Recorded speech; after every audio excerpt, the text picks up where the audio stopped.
sitting next to Mom for some reading. We're reading The Night and the Moth. Puppy dog is here. And I'm several chapters in. Actually, chapter 10.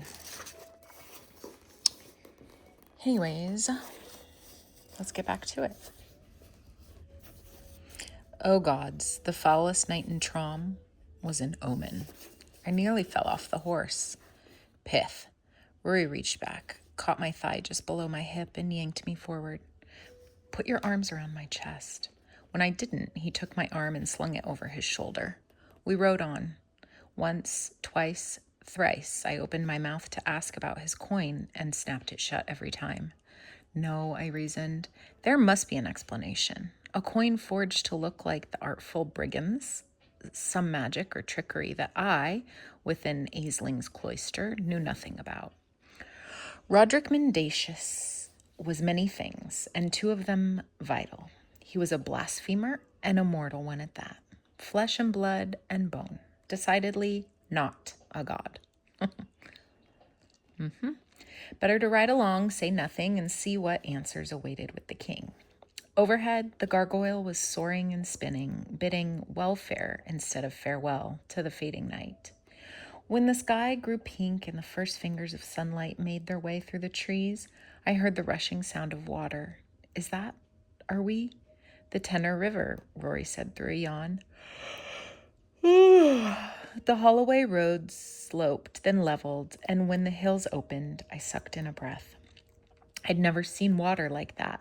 Hurried, torrid, the antithesis of Aisling's fetid, stagnant spring. This water heaved, sang, danced. Across the Tenor, stretched out like a reaching arm, was a bridge, and beyond, a city, the Seat. Clay rooftops caught the fledgling daylight, painting the Seat. Seeked? Painting the Seat a bright orange hue. Even at a distance, I could see steam from its factory pipes, water wheels turning in the river, gray banners catching the wind. The same banners that decorated the bridge at my feet. All of them depicted the same thing. A stone inkwell brimming with black ink. Above it, the hamlet's creed was writ. Nothing but ink and the persuasive quill can devise what is true. Rory dismounted at the mouth of the bridge. A man waited there, seated in a painted stall. He wore gray robes and crooked spectacles and held a graphite stylus over a long scroll. Eyes shut, head slumped upon his shoulder, a whistling snore rose from him, stirring the coarse ends of his beard. Incompetence, Rory muttered. He slipped the stylus from the man's hand, examined it, then dropped it into his pocket. Scribe. The man slept on. Scribe. The man jolted so violently he was nearly upended. Not asleep? He swung in his stall and blinked, staring up into Fig's nostrils. Dear me. He fumbled with his parchment, adjusting his spectacles. How many travelers? I seem to misplaced my stylus. Take mine. Rory handed the man back his own stylus and drummed his fingers along the stall. 2 travelers. Much obliged. Letters scratched onto parchment. Occupations? Rory looked back at me, lip curling. A knight and his lady. That, I snapped. Slipping from the saddle, maybe the worst thing you've said of me, that you know of.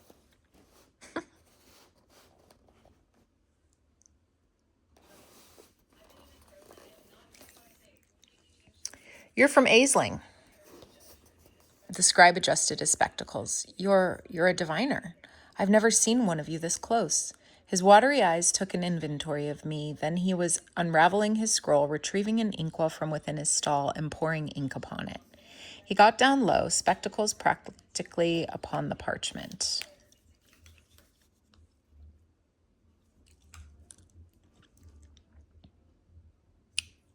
The ink travels fast over the scroll. A good sign, yes, diviner? And you being here at my bridge, it's a sign from the omens that good news is coming my way, isn't it? The appetite in his voice made me take a step back. I pulled on the hood of my cloak. Perhaps it is. He let out a long breath. Thank you. Thank the omens. Rory glowered at me.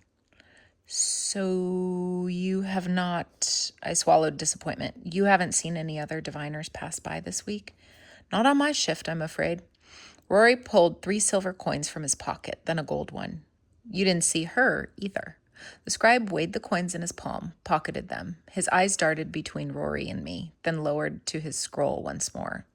Any other goods besides the horse for my toll? Rory looked up, made a complaining noise in his throat. That. The gargoyle had dropped lower in the sky, making sweeps over the nearby hills. When he flew over us, the scribe cried out, ducking into his stall. What kind of fowl-like sprite is that? There was a loud crash. The gargoyle landed upon grass, sneezed, then toppled. Did that man just call me foul, Bartholomew? He mistook you for a bird. An even greater slander. The gargoyle wagged a stone finger at the scribe's stall. I shall destroy his little house. Oh, stop it. I took him by the shoulders, led him toward the lip of the Tenor River as Rory haggled with the scribe. Come look at the water with me, you ferocious beast. The river held the sky and rendered it something new, its swirls and ripples metamorphosing into the most imperfect, astounding painting. I crouched and slid my hand into the water. I expected a bite of cold, but the tenor was surprisingly tepid, and I let it wash over my skin, my calluses and knuckles, the sensation so pure, so entirely new. A blue hand reached out from the water. I drew back, splashing myself. There's something there. The gargoyle leaned over my shoulder, and the two of us watched, drawing in breath at the same time as purple scales rose to the river's surface. The hand rose, and so did a head. Its skull was as large as a dog's and hairless, fitted with deeply set eyes that were as pale and murky as a bowl of milk.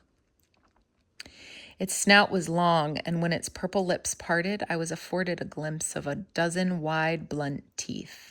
Its wide eyes searched me. It made a noise that sounded like the river itself, rippling and fluid. A sprite.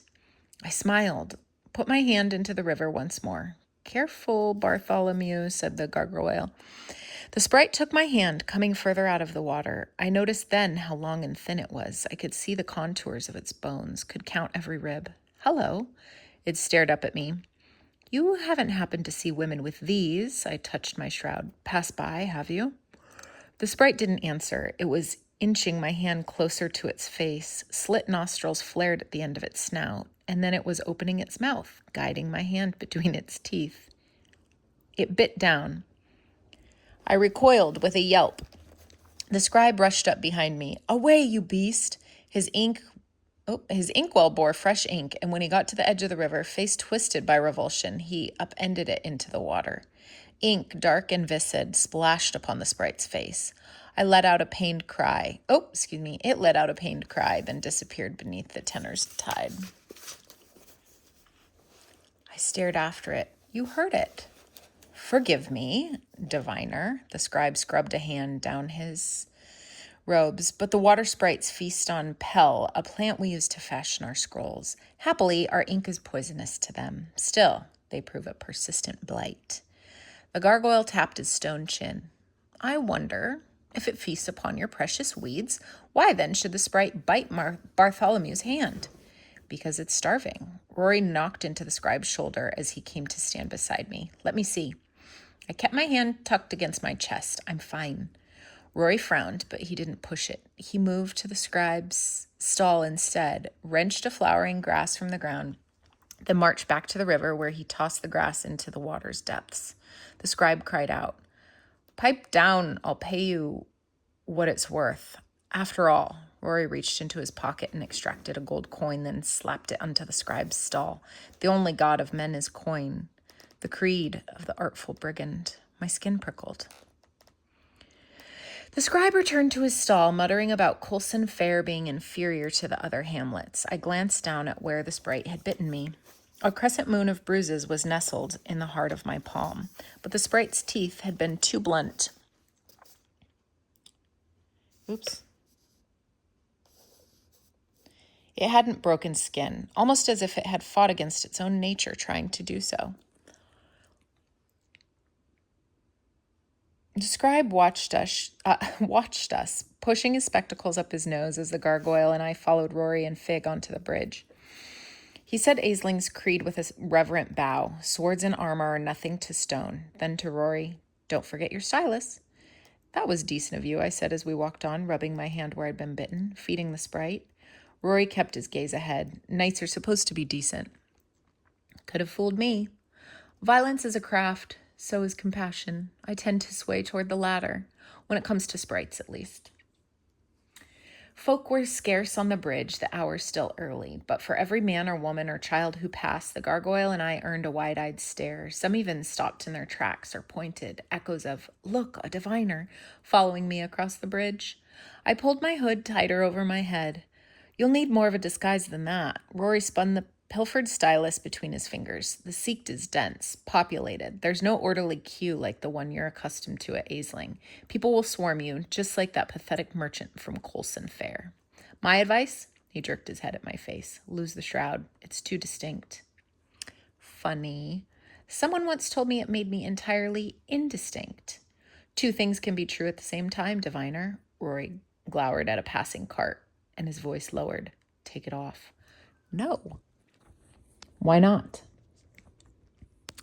No is a sufficient answer. He rubbed his face. In the light of the day, even beneath smudged charcoal, there were impressive shadows beneath Rory's eyes. I wondered when he'd slept last. You left Aisling, he said, with the effect of a man invoking his last shred of patience. Broke a few things on your way out. If you're hoping the abbess will take you back, that's not why I won't take it off. Why then? He smiled without warmth. What's behind it? That was the trouble. I didn't know. The gargoyles provided us with clean shrouds when ours grew dirty, and when we washed our faces, it was with discipline, always keeping our eyes shut and away from the cracked mirror in the diviner cottage. I remembered one, searching her reflection in that same mirror 2 nights ago, her horrified gasp. What has been done to us? I turned my head away and said nothing. Rory muttered under his breath. Fine, don't take it off then. But no, it will be dangerous. Isn't that what my nightly escort is for? Besides, I have these for protection. I wagged my hammer and chisel in his face. And the gargoyle. We both looked over our shoulders. The gargoyle had taken Fig by her lead, his face close to her muzzle as he lectured her. Never trust anything written in rhyme, Bartholomew. It is trickery, a pretty falsehood. That is something I intend to tell everyone when I pen my own book of tales. Firstly, of course, I must learn to read and write. Rory angled his brows at me. An army of wits, you two. Shut up. He doesn't have much sense or memory, or even a name, just a strange compulsion to serve Aisling. He's a bit peculiar. You're a pair, then. If I told him, no, I'm not a pair, I'm one of 6, and there are 5 cracks in my heart for it, he would laugh at me. He'd remind me that the only reason I am distinct now is because there are no other diviners around me to make me indistinct. I did not need a reminder of that.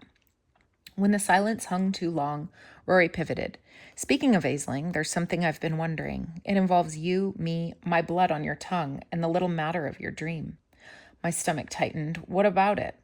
You didn't say anything in the spring. The gargoyle pulled you out after you... He exhaled sharply. You know, drowned. He laid you on your back upon the chancel and said you were dreaming, but you didn't breathe a word. Why is that? The last lie I'd told was to the gargoyle, and I'd had to feign a vomiting spell to be convincing. Better to aim toward the blurry truth. I don't know why I didn't say anything. Rory's stare warmed the side of my face, dark eyes mapping every corner as if he could almost hear me think. I saw the 6th omen, the moth, and horrible things have been happening ever since. I might have said it out loud, were it not for that strange coin in his pocket. When the silence became unpalatable, Rory said, You've been divining a while, I take it. Nearly 10 years. How old are you?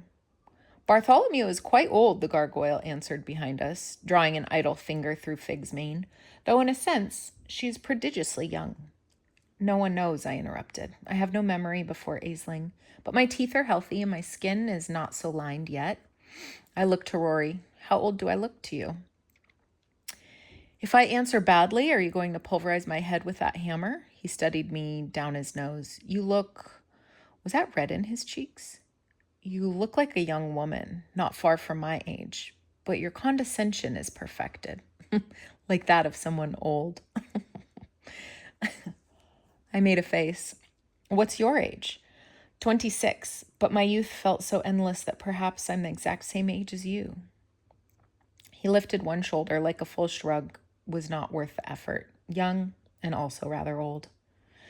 We stayed quiet for the rest of the crossing. Rory did not ask me about my dream or to take my shroud off again. I listened to the sound of the tenor and the beat of our steps upon the bridge, hooves and boots, stone and feet, thinking on the stories I'd told the diviners of the things we'd do when we left Aisling and how bare it felt, living one without them.